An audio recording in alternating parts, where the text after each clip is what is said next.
Good morning बच्चों। कल हम लोगों ने यूनिट बैंकिंग और ब्रांच बैंकिंग एक ब्रीफली समझा और डिटेल में हम लोगों ने ब्रांच बैंकिंग का हम लोगों ने एडवांटेज देखा। तो ब्रांच बैंकिंग थोड़ा सा रिवाइज कर दे। ब्रांच बैंकिंग क्या है? जब एक बैंक है उसको सो मेनी ब्रांचेस, और यूनिट बैंकिंग का मतलब होता है एक बैंक एक ही ब्रांच, उसका कोई कहीं भी किसी प्रकार का अदर ब्रांच नहीं होता है।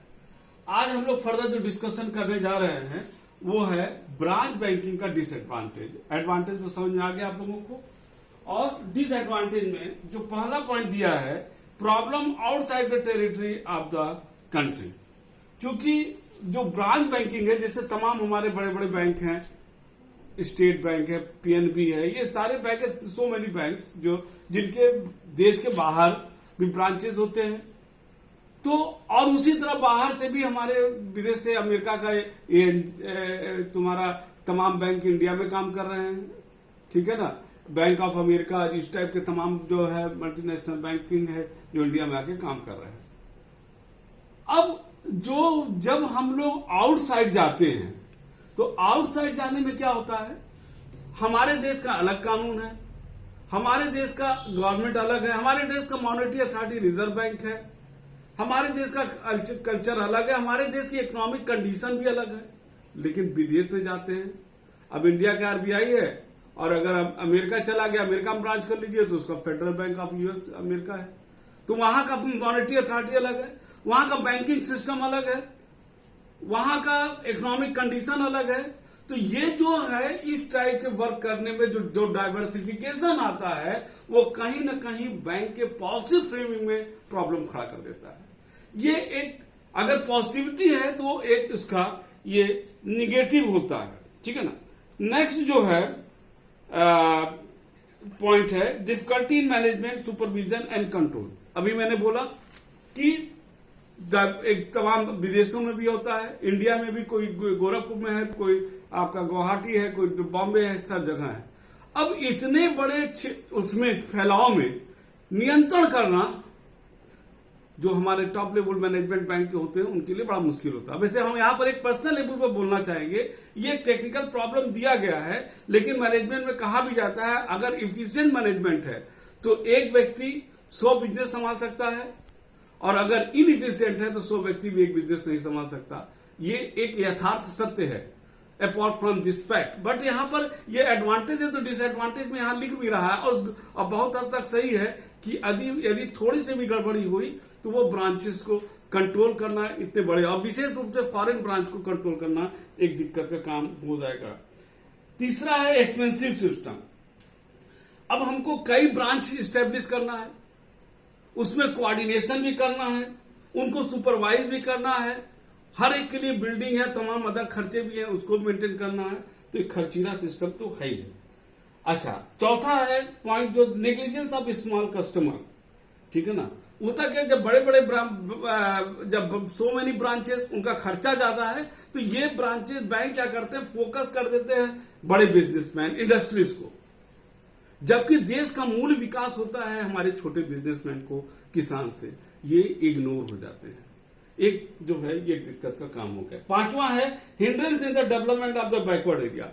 अब जो कई ब्रांच होते हैं तो ये क्या करते हैं, ज्यादातर डेवलप एरिया में खोलने की कोशिश करेंगे, अनडेवलप एरिया में नहीं। वैसे रिजर्व बैंक ने जो है जो पॉलिसी चेंज किया है उसमें यह है कि अगर आपको इतना 2 ब्रांच मान लीजिए खोलना है शहर में, तो आपको 1 ब्रांच रूरल एरिया में खोलना अनिवार्य होगा। ऐसा रिजर्व बैंक ने अपने जो है रघुराम राजन के समय में एक पॉलिसी चेंजेस लाया है, इसीलिए ताकि ये नहीं कि जहां पर है, क्योंकि देश का विकास करना तो हमको अनबैंक्ड एरिया, अनडेवलप एरिया में भी जाना पड़ेगा, इसलिए रिजर्व बैंक ने ऐसा किया है। लेकिन एक प्रॉब्लम तो है यहां पर। छठा है encouragement of the unhealthy competition. अब जो है यहां पर जो दिया है, unnecessary duplication of banking facility take place. अब गोरखपुर में ही कई बैंक है, हर जगह वही है, तो ये आपस में बैंक जो है, चूंकि कई ब्रांच होते हैं, अब उनको प्रॉफिट अर्न करने के लिए वो ज्यादा कस्टमर और डिपॉजिटर चाहिए, और वो ज्यादा जो है एक अनावश्यक एक हेल्दी कंपटीशन हो जाते हैं। स्पेशली ये केस हमने देखा जब से प्राइवेट बैंक्स आए हैं, इनके में जो है ये प्रवृत्ति ज्यादा है, और जिसकी वजह से एक प्रॉब्लम क्रिएट हो रहा है। सातवां है existence of the weak and unprofitable branch. स्वाभाविक है कि अगर हम ज्यादा ब्रांच खोलेंगे तो कुछ ब्रांच कमा रहे हैं, कुछ ब्रांच नहीं कमा रहे हैं, ये प्रॉब्लम तो होगा ही होगा। ये पॉइंट नंबर था आपका 7। एक motivation and lack of stability. देखो, in this system the branch offices can not, all the things are controlled by the headquarter. So at the local level the branch manager who is heading the branch cannot do anything beyond his capacity, his authority.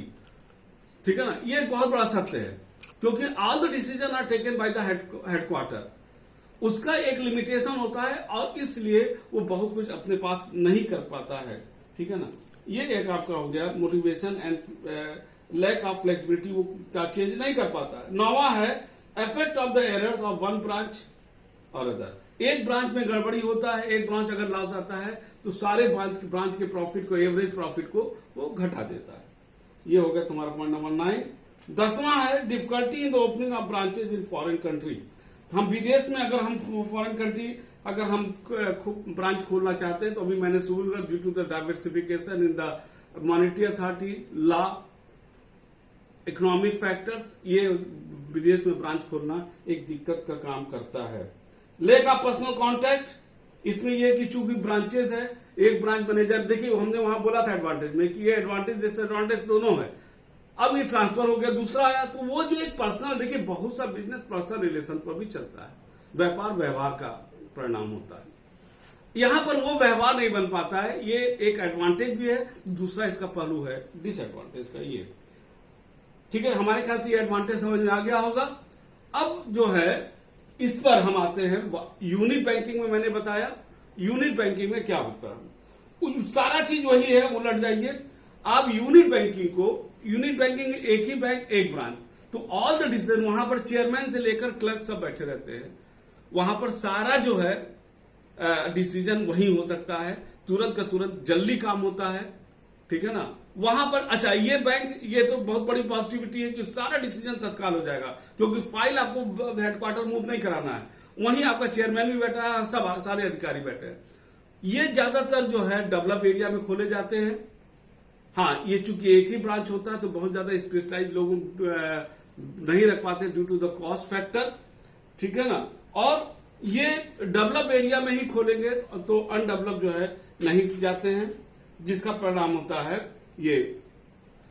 तो इसका एक चीज और फायदा होता है, जो branch banking होता है वो ब्यूरोक्रेसी और रेड टेपिज्म। ब्यूरोक्रेसी का मतलब होता है अफसरशाही और रेड टेपिज्म का मतलब होता है लाल फीता। तो देखो, जो अधिकारी वर्ग होते हैं उनको हम ब्यूरोक्रेट्स बोलते हैं।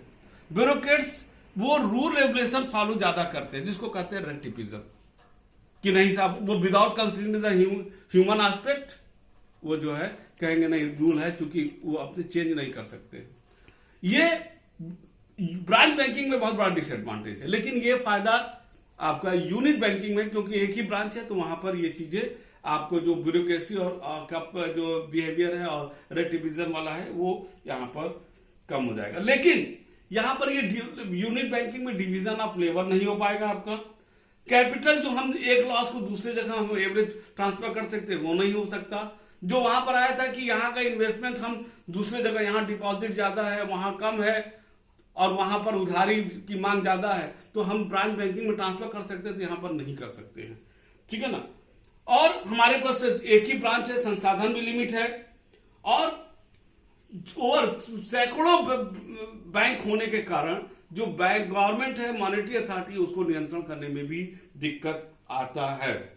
ये सारी चीजें जो है एक हमारे ख्याल से ये प्रॉब्लम करता है, और जिसके वजह से यूनिट बैंकिंग को हम लोग ज्यादा प्रेफर नहीं करते हैं। अगर कंपैरिजन की बात किया जाए तो overall due to after having the so many disadvantage in the advantage and disadvantage in the branch banking and even unit banking having the so many advantage disadvantage, if we evaluate, you can go through the difference between the branch banking and unit banking, you will find that there is so many differences, but after analyzing all the differences you may easily find out that in overall even having the so many disadvantage, branch banking is the best system. So branch banking पर हमको काम करना चाहिए। आगे इसी में जो हमारा क्लास आएगा वो आएगा जो आपके टाइप्स ऑफ बैंक है, जैसे इसमें दिया है छोटे छोटे पॉइंट में, उसी में हम बताएंगे। और स्पेशली हमारा फोकस होगा what is the schedule bank और नॉन शेड्यूल बैंक।